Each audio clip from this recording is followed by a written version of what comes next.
Hello and welcome to One North Main, BCA's award-winning magazine show. I'm your host, Nubi Ratto, and we have an action-packed show for you guys today. So sit back and relax to see what your community has to offer.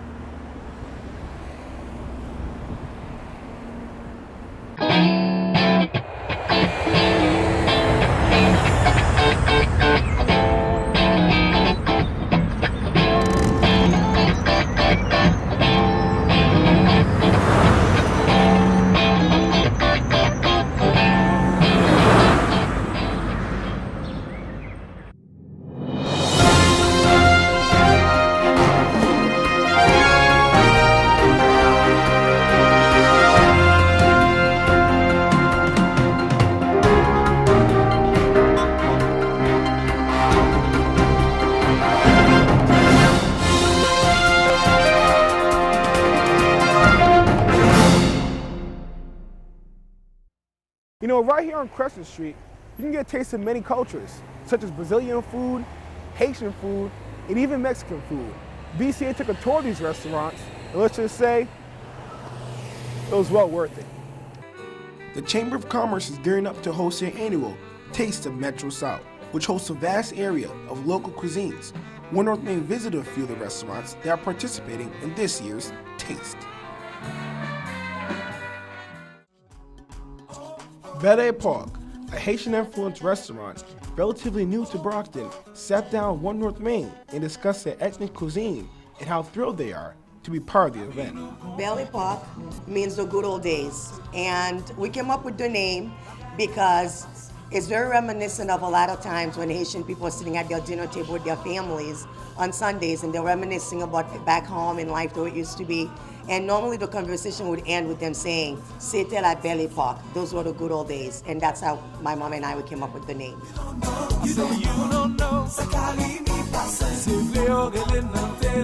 We have the white rice, we have black bean sauce, and we also have something called légumes. Légumes is just a smothered vegetable. It's made with eggplants. It's made with something we call militant. And it's made with collard greens and spinach and carrots. It's very healthy. We serve it with the crab. We also do it with beef.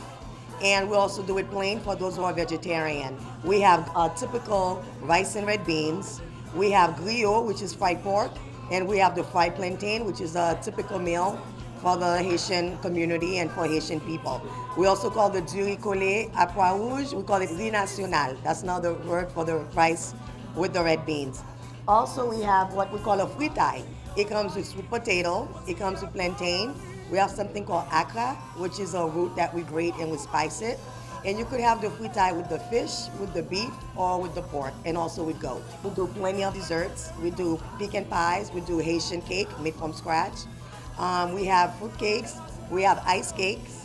And we do it for all occasions, whether it's for weddings, whether it's for communions, christening, showers, and we also host some parties here as well. We have people rent the space just to do showers and for wedding and for babies. And we don't charge a fee. As long as we're catering the event, you're more than welcome to come and use our facility. We're going to be participating in a Taste of Metro South, which we're very excited. We're brand new. We're going to celebrate our first year on May 26th. So it's a great way for us to get our names out there.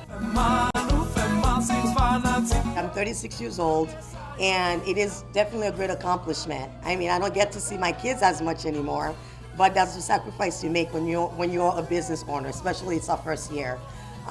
When I look around and the people come in and they tell us, I know some days are tough in this industry, but don't give up. You guys are doing a great thing in the community. We definitely have a good support from the Haitian community.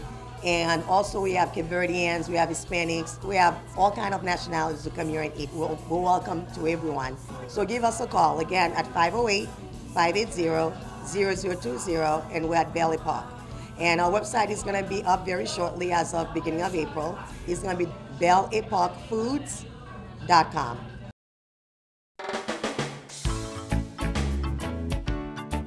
The Brazil Grill is located at 696 Crescent Street in Brockton and offers a different experience than just a typical sit-down dining.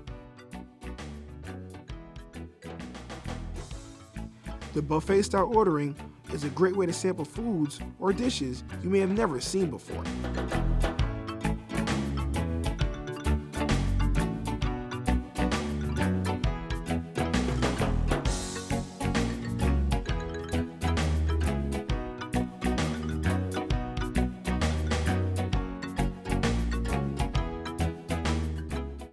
After picking your dish, the selection of meats is endless, and you won't know where to start.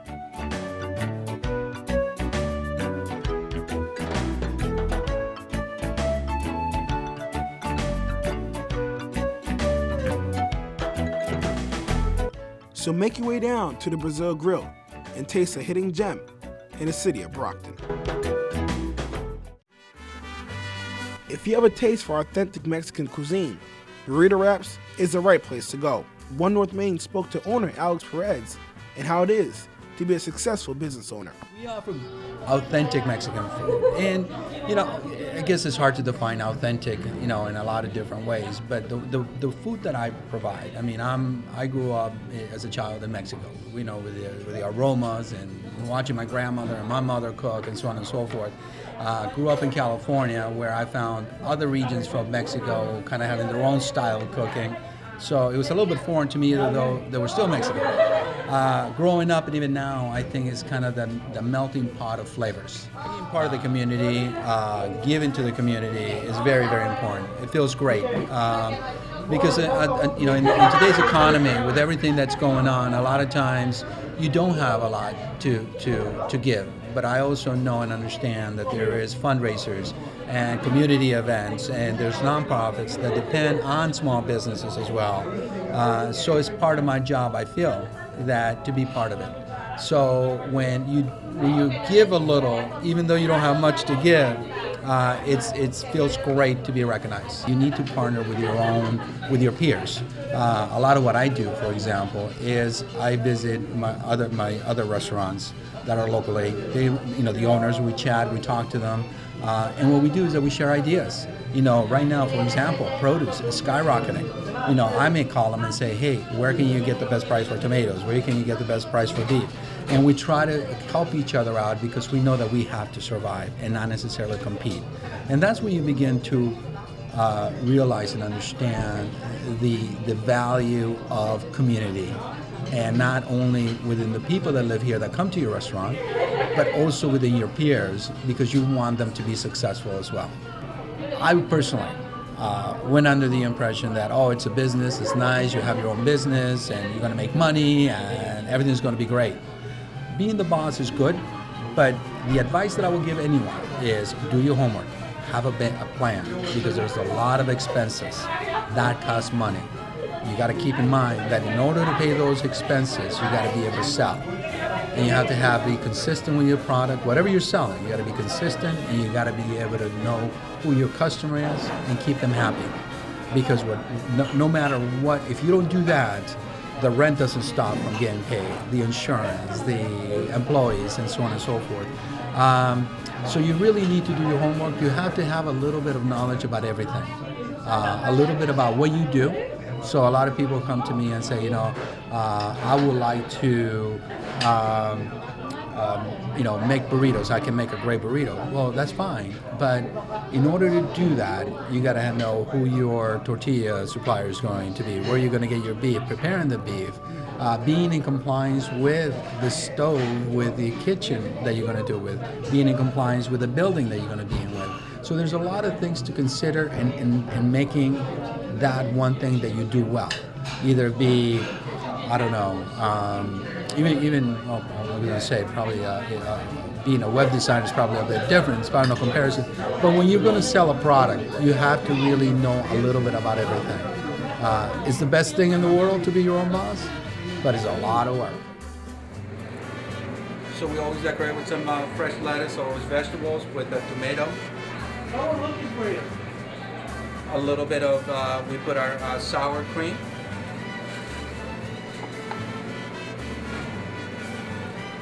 Okay, a little bit of guacamole.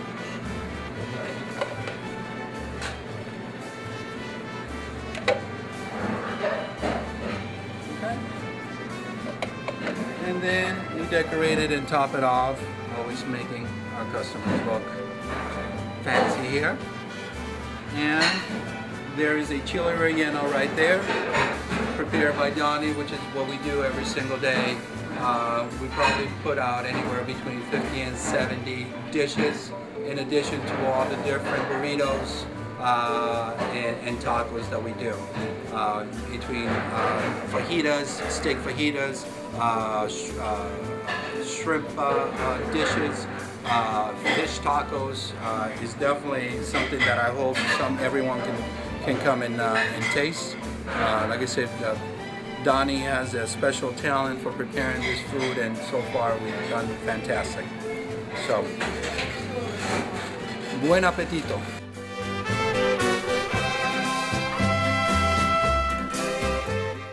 You know, the myth that students can't cook was destroyed as we took a look at the Southeastern Culinary Arts Program and looked at their wonderful dishes. Today the kids were getting ready for Metro South, which is next week, and what they do is create their own menus. They create the dishes that you saw here being executed today, complete from prep all the way to presentation, plated, and service.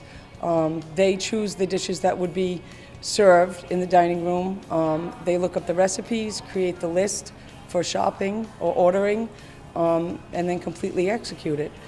They like to do different ethnic foods, which Mozambique is from Portugal.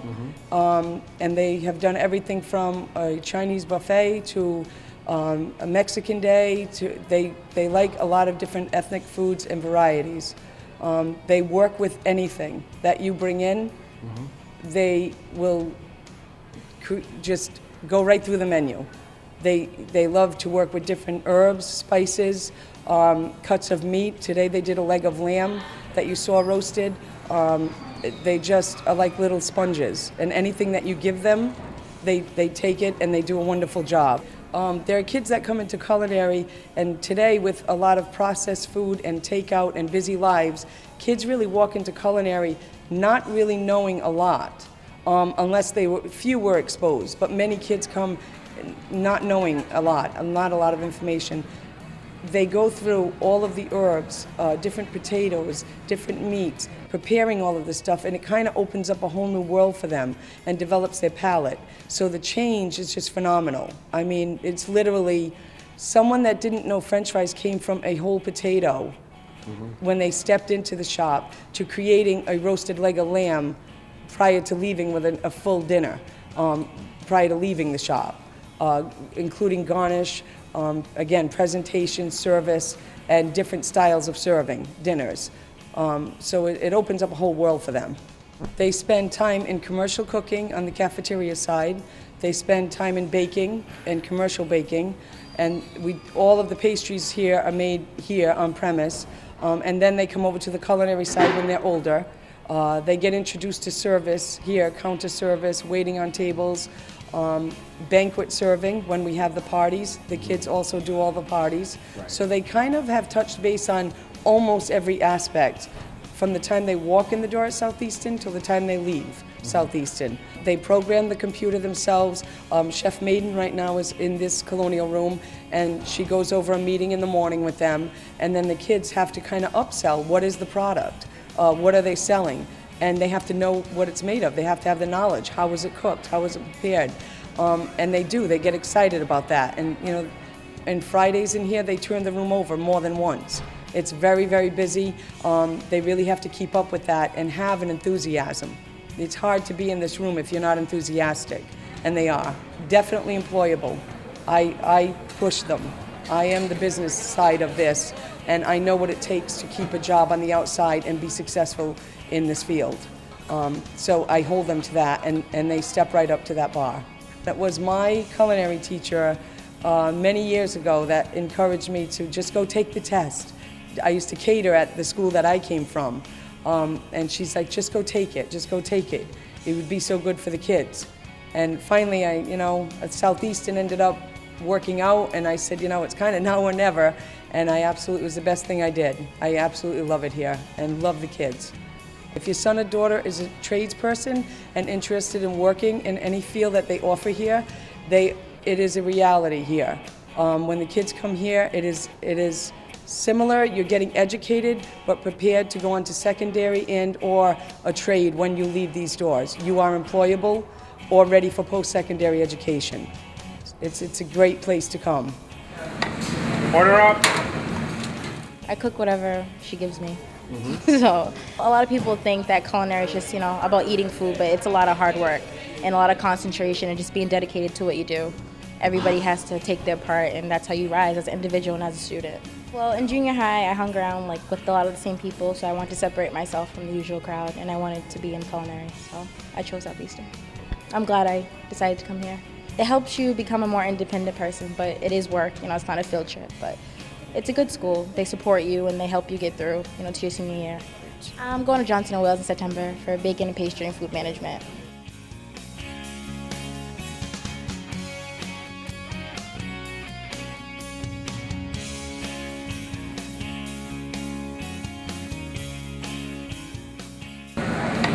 Corner up. I came as a transfer student from Stoughton, and I came because I really got into culinary, and I thought about going to culinary school after high school. So my mom told me about the program here, and I came and I toured, and I just liked it from the start. It's been pretty wonderful. The chefs here are awesome. I really got a great work ethic through culinary because every day you're constantly working. You never have time off. You really get the business aspect of how hard the culinary industry really is. I like Italian food because I'm Italian, gotta represent. I like roasting too, like making slow roasts, getting a lot of flavors into things. And I cook. I don't like doing recipes. I go off my own flavors and palate and just developing a lot of flavors into my food. My dream is to just be successful in life and keep the work ethic that I have now at Southeastern. Definitely come here with an open mind because there's so many shops you can choose from, and definitely don't limit yourself to any shop that you think you want to do. Just try your best, and if it's not for you, you can always go another direction with your life. It was definitely the best decision of my life. So be sure to visit the Taste of Metro South to see what your local restaurants have to offer. And we'll be back after these messages.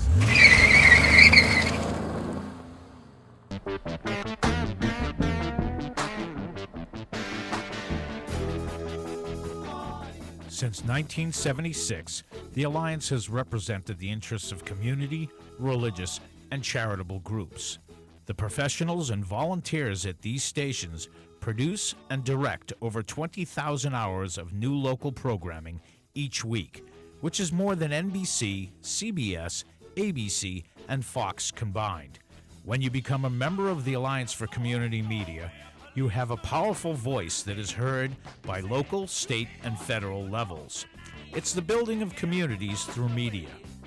It's the only organization that truly represents the interest of your community's media. Join the Alliance today. For more information, contact your local community cable media station or go to www.alliancecm.org. One of the great things about the Boys and Girls Club in our country is the ability for freedom of speech. Recently, the Boys and Girls Club joined a group in a march to the State House and demanded jobs for the youth. What do we want? Jobs! What do we want? Now! What do we want? Jobs! Now! Our house! Why are you here today? For youth jobs. Over 1,000 kids gathered at the State House for a rally to promote jobs for teens in the state.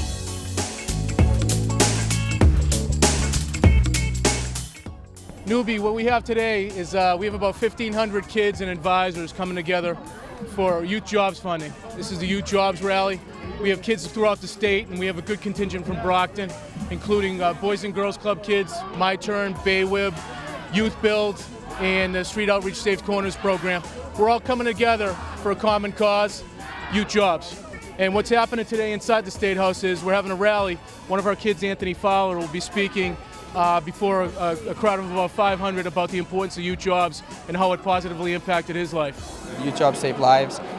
Personally, it wasn't really saving a life. It was almost because my grades and where I used to live in Norwood, I was slipping grades. It was mostly because of the people I used to hang out with. And now that I'm back in Brockton, my mom moved back to Brockton, people used to usually say oh, you're moving back to Brockton, why? But really, as the people use the grass is greener on the other side. So I use that term all the time. I tell them that. And I just said, when my mom moved, it was just like a new life. It's when you come back to Brockton, I was born in Brockton, raised here, so I know all the people and I had fun, and now where I am today, I'm wonderful. old cliche, but they represent the future. And if you're not active now, you're behind the 8 ball. And you know what happens when you're behind the curve. You're always behind. So I was a part of working with the Boys and Girls Club, and Jay Miller's been great of organizing this locally with BIC. And so the fact that everyone's come together locally in Brockton, and that this is the result, over 1,500 kids marching and speaking and showing their power. So I think I'm hopeful it will have a great impact on legislation and the budget. Whatever the stepping stone may be, but it's all connected. So economics connected to politics, quality of life is connected to economics and politics. So as long as young people are understanding that connection, then this is going to be a very successful event. I am so proud that you have organized to make a difference in your own lives and in the lives of your families and in the lives of your communities. I'm glad you're here. Last year when funding was jeopardized, it was you showing up, that helped everybody focus on how to find a solution. And I'm glad and proud that we were able to make the budget proposal we were able to make this year, because things are getting a little bit better in the state budget. Afternoon, everybody. My name is Anthony Fowler. I'm 14, and I'm from Brockton, the City of Champions. I am living proof that youth jobs can make a positive impact on young people. I'm a proud member of the Boys and Girls Club of Brockton and the Brockton Youth Council. I stand before you today as an ambassador not only for Brockton, but all teens throughout the Commonwealth. In junior high, I started running with the wrong crowd. My time with them brought my grades down so badly to the point I was failing. I had no self-esteem. The worse my grades got, the less I cared. I doubted myself and tried to act like the person everyone else wanted me to be. My mother was so concerned that she decided to move the family from Norwood back to Brockton. State funding gave me the opportunity to have my first job at the Boys and Girls Club in Brockton. My job gave me more confidence than I ever thought I'd have. It put me in a relationship with the entire community. My time at the club has given me a sense of belonging. It showed me that I really matter to people. I think every teen should have the chance to have the same experience. This is not just my story. I've heard hundreds like this in my community. Because there are so many like this, we must act together. We must demand that the state funds the youth item at $8.4 million and the school to career item to $4 million. Thank you. Well, it's a great leadership opportunity for our kids. Gets them involved in issues that affect them directly. What we also have happening today, just to add to that, is we have several kids as part of our coalition that will be visiting with our state legislators, Representatives Brady, Creedon, Canavan, and Senator Kennedy. So it's a good opportunity for them to get involved in the civic engagement process, at the same time build some leadership skills that'll benefit them long term. Brockton is proud to be part of this big event. Like I said, we have 1,500 kids here, and we are very excited to move forward after this and continue this work, not only with youth jobs, but other issues that are important to youth.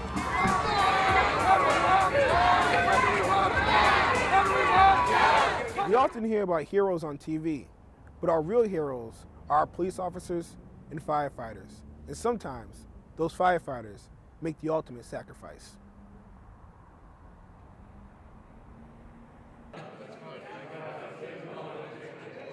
This year marks the 70th anniversary of the Strand Theater disaster. 13 firefighters lost their lives, and that day will forever be remembered. On behalf of the Brockton Fire Department and the Brockton Firefighters Local 144, I would like to welcome you to what is now the 70th anniversary of the Strand Theater fire that claimed the lives of 13 brave Brockton firefighters. And that date, as we all know for being here today, it was March 10th, 1941. No life that is lost is unimportant. Everything is important, and this in particular is important. In addition to that, I'd just like to say that in the world that we now currently live in, it's very difficult to be any kind of public servant, quite frankly. And it's more than difficult to be a mayor when you're facing looming budget cuts. And you have to make difficult decisions every single day. And you make decisions that impact not only residents' lives, but employees' lives. And they're not always the most popular decisions that you're going to make. But I need all of you to know, both residents and employees alike, that when I make those decisions, I always recognize and never do I forget the danger that each and every individual that serves in a public safety capacity in this city puts their life and their family in jeopardy every single day at every call that they answer, because they don't know what is on the other end of that call. And I need you to know that I recognize that every single day in every single decision I make. So on behalf of the City of Brockton, I thank all of the individuals who serve every day in the capacity of public safety that keep me safe, keep my mother safe, keep all of you safe. Thank you.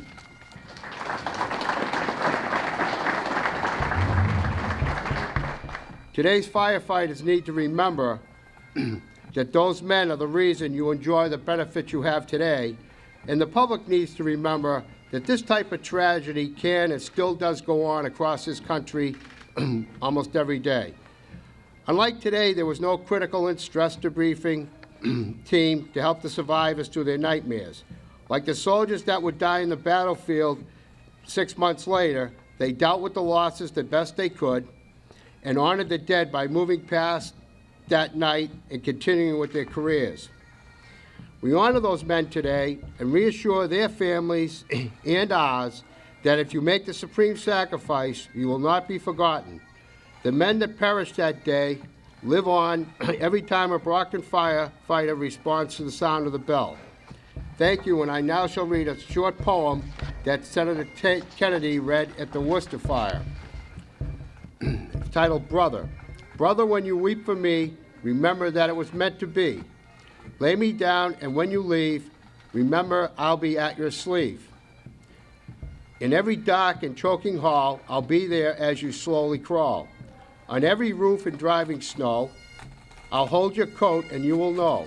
In cellars hot with searing heat, at windows where a gate you meet, in closets where young children hide, you know I'll be there at your side. The house for which I now respond is overstaffed with heroes gone. Men who answered one last bell, did the job and did it well. As firefighters, we understand that death's a card that's dealt in our hand, a card we hope we never play. But once we hold there anyway, that card is something we ignore as we crawl across the weakened floor, for we know that we're the only prayer for anyone that might be there. So remember as you wipe your tears, the joy I knew throughout the years. As I did the job I love to do, I pray that that thought will see you through.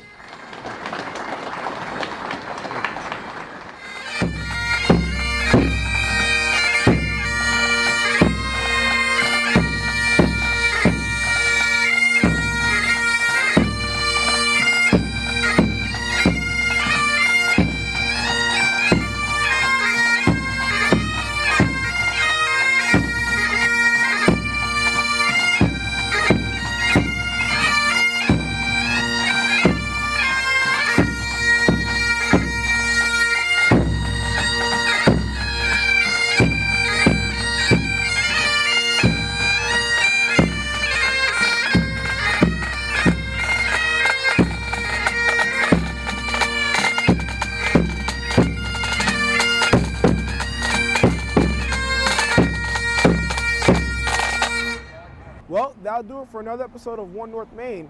If you have any questions, comments, concerns, or compliments, you can email us at 1nm@bcatv.org or check out our website at bcatv.org. For everyone from One North Main, I'm Nubi Ratto. We'll see you next time.